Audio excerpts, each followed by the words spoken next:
This course will examine the cultural differences in nonverbal communication. We will define the purposes of nonverbal communication in social settings and the ways in which nonverbal communication may be misunderstood in intercultural contexts. We will also look at the significance of paralinguistics in nonverbal communication. Gestures, facial expressions, head movement, and eye contact are examined as modes of nonverbal communication to convey a specific social message.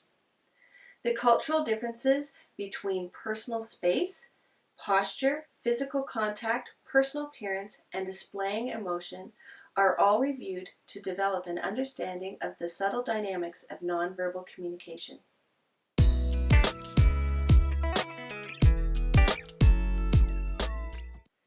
Nonverbal communication is defined as communication without words that reinforces or in some cases replaces the spoken word. A large part of our communication is done without words. Words account for 7% of our communication.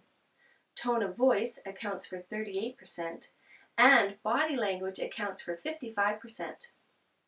In addition to replacing and supplementing our words, nonverbal communication conveys our mood and our feelings, as well as it helps us to manage our social and our professional relationships with agreed upon signals and symbols.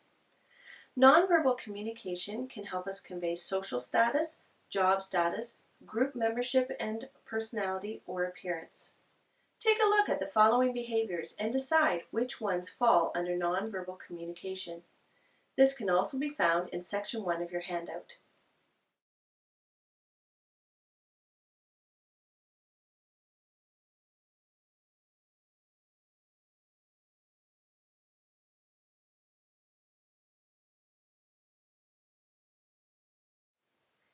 This was sort of a trick question. All of these behaviors fall under nonverbal communication. When used incorrectly, nonverbal communication can be misunderstood. A person's character or personality can be judged negatively. I'd like you to pause the video and think of a time when your nonverbal communication was misunderstood negatively.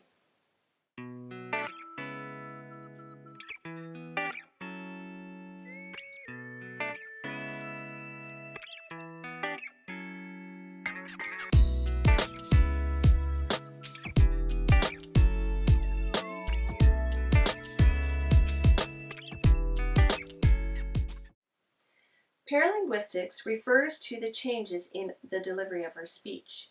This would include voice tone, voice volume, word and sentence stress, enunciation, the rate of our speaking, and the use of pauses and silence. Take a look at the following slide and match the ways of speaking with how they can be interpreted. This activity can also be found in Section 2 of your handout.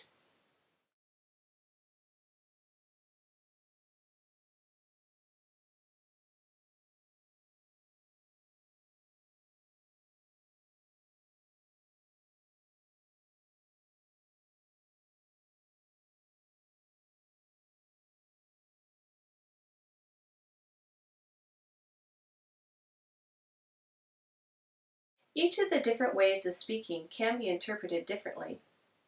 Speaking very softly could be that you are tired, nervous, or afraid. Speaking very loudly could mean that you're angry or excited. Speaking very quickly, that could mean that you're excited or nervous. Speaking very slowly and carefully could mean that you're angry. Or speaking hesitantly could mean that you're tired, nervous, or even afraid.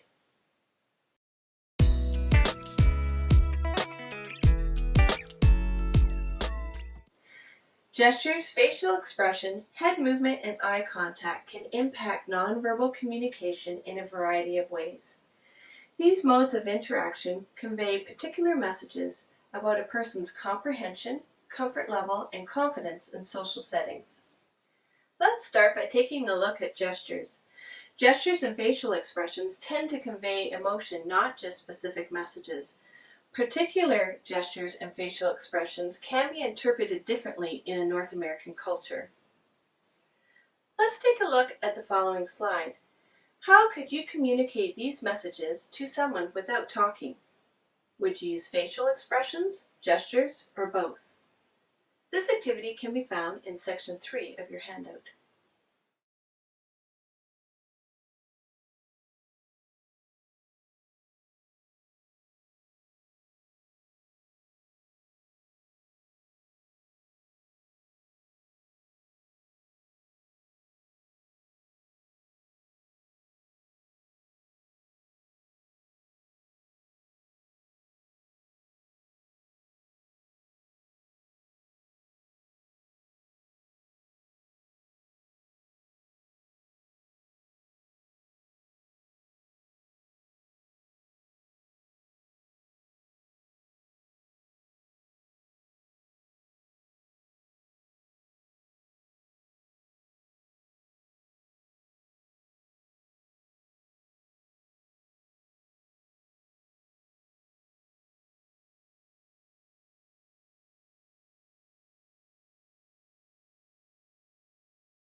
We're going to take a look at another slide.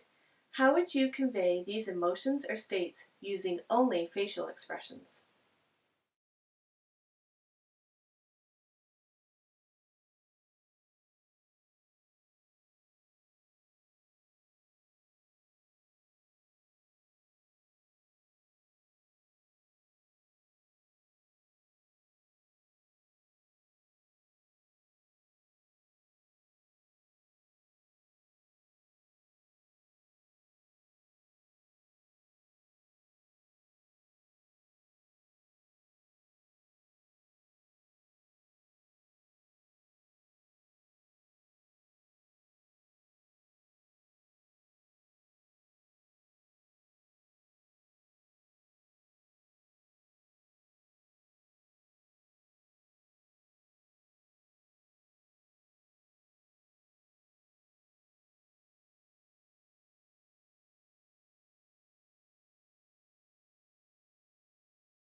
Let's take a look at head movement.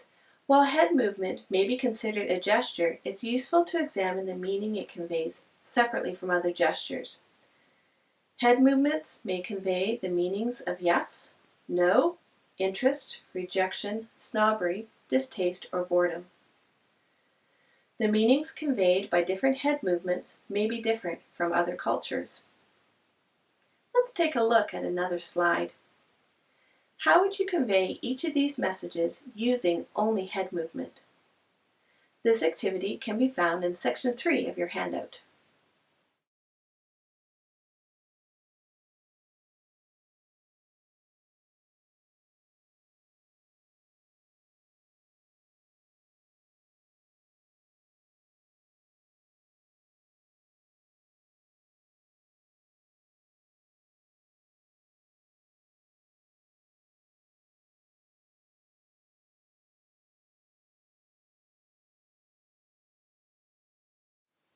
Let's move on to eye contact. Eye contact can convey emotional messages including confidence, arrogance, social status, interest, and nervousness. And once again, the different messages conveyed by the types of eye contact are not the same in every culture. We're going to look at another slide. What are the messages conveyed by the different types of eye contact? This activity can be found in section 3 of your handout.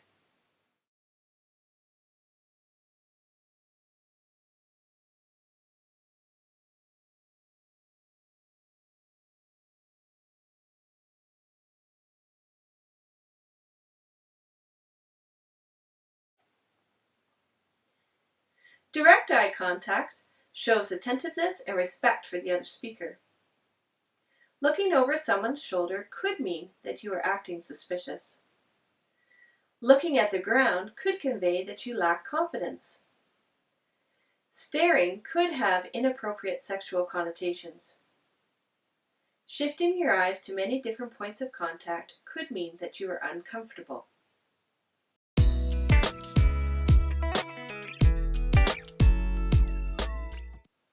Personal space, posture, physical contact, displaying emotion, and physical appearance are all important elements of nonverbal communication. Each mode conveys unique messages in social settings, revealing information about how someone is feeling or what they are thinking. First, we will look at personal space. The technical term for personal space is proxemics. A person's personal space will vary according to who the other individual is. For example, we will let friends in closer than strangers, and we will let spouses, girlfriends, and boyfriends in closer than friends. The size of personal space will vary in other cultures. The average personal space may be smaller in some cultures than in others. Next, we'll take a look at posture. Posture communicates nonverbal messages in social settings. We're going to take a look at a series of photos of different postures. As each picture comes up, I'd like you to take a moment and think about the possible messages being conveyed by the different postures.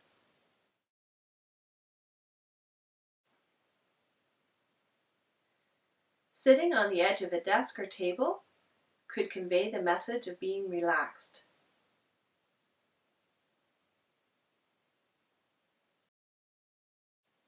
Standing up straight can convey the message of being focused.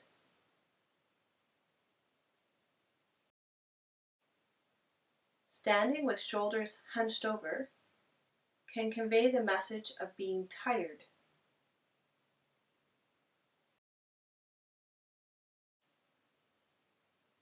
Leaning against a wall can convey the message of lack of respect.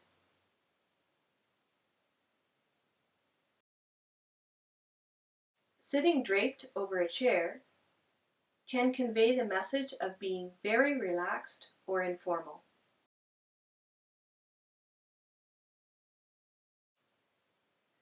Standing up straight with hands on hips can convey the message of an authoritative attitude.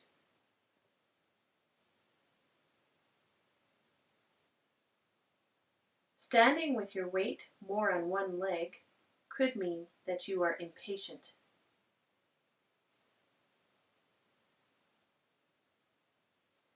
Standing up straight with hands clasped behind your back can convey the message of being very formal.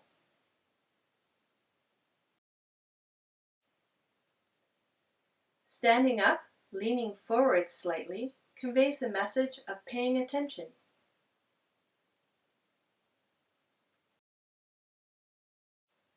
Standing up, leaning backward slightly, could convey the message of being disengaged. Next, we'll take a look at physical contact. Physical contact is referred to as haptics, or the study of rules that a culture has for touching. Haptics answers the questions who can touch whom in specific situations and how, as well as rewards and punishment for this behavior. Using a type of physical contact that is inappropriate for a specific situation can result in serious consequences. Look at the following situations. Decide if these scenarios are appropriate or occur frequently in your culture. This activity can be found in Section 4 of your handout.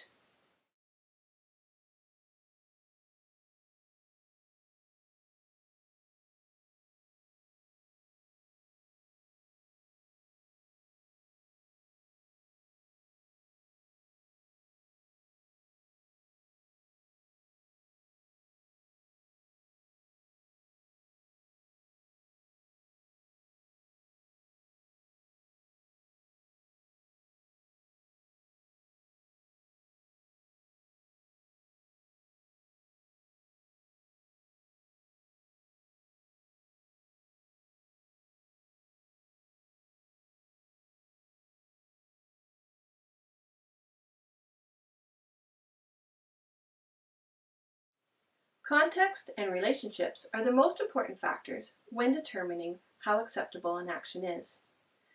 We can consider the context, whether it is urban or rural, professional or social, formal or informal.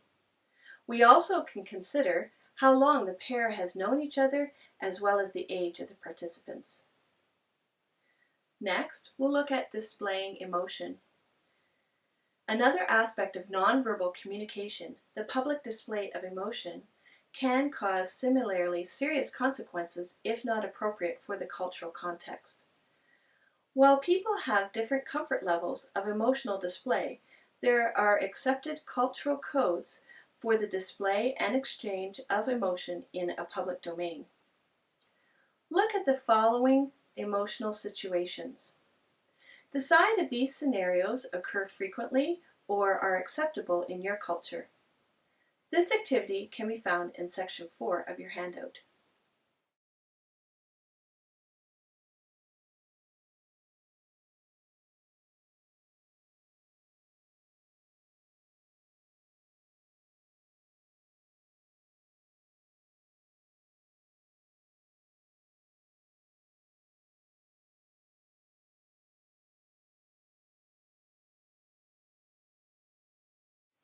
Lastly, we will look at physical appearance. We make enormous judgments about people based on physical appearance, which is a significant form of nonverbal communication. There is variation across cultures in terms of acceptable physical appearance and the messages sent by physical appearance. Take a look at the following slides and answer the questions about physical appearance for your culture. This activity can be found in section 4 of your handout.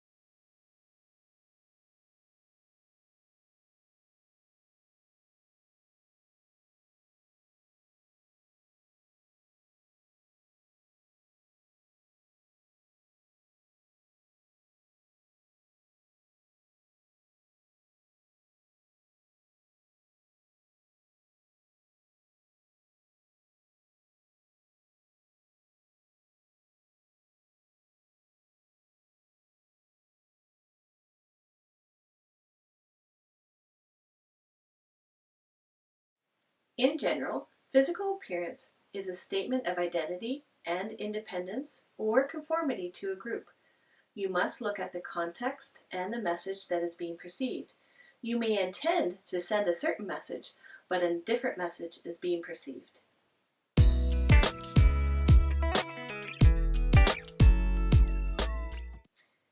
In this course, we explore the subtle dynamics of nonverbal communication across a variety of cultural contexts.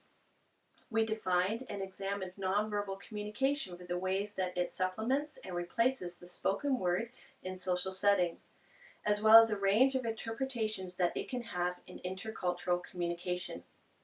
I hope that you found the information in this video helpful.